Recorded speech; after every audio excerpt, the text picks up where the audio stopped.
Now dipping, the homeless are the most vulnerable to the cold this weather. News Channel 5 reporter Shay Harris takes a look at how shelters are helping keep them warm.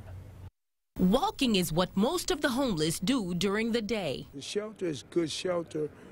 The problem is we leave at 8 o'clock in the morning and we have to come back at a certain time in the afternoon, and all we do is walk the streets. By night, Kenneth Chapman sleeps inside this shelter, but during the day, he and other homeless people are put out of the shelters back onto the streets.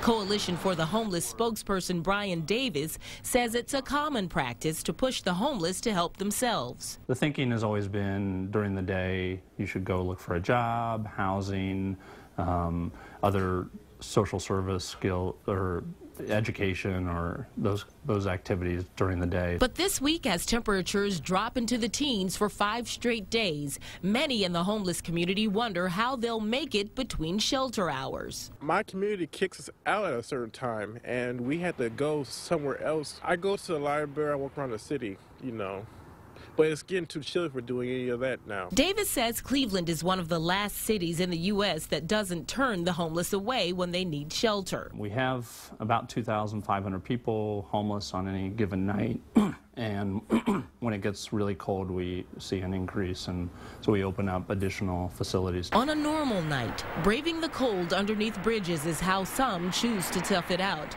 But freezing temps won't allow it as we journey deeper into this winter season. It's like we don't have no food, no shelter, and we try to survive out here in this cold weather.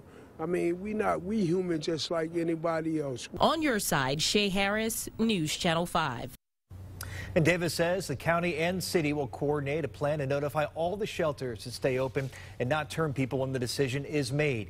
He encourages the homeless to seek shelter this week as it will be extremely cold. He says St. Malachi's open for the homeless who don't like going to shelters.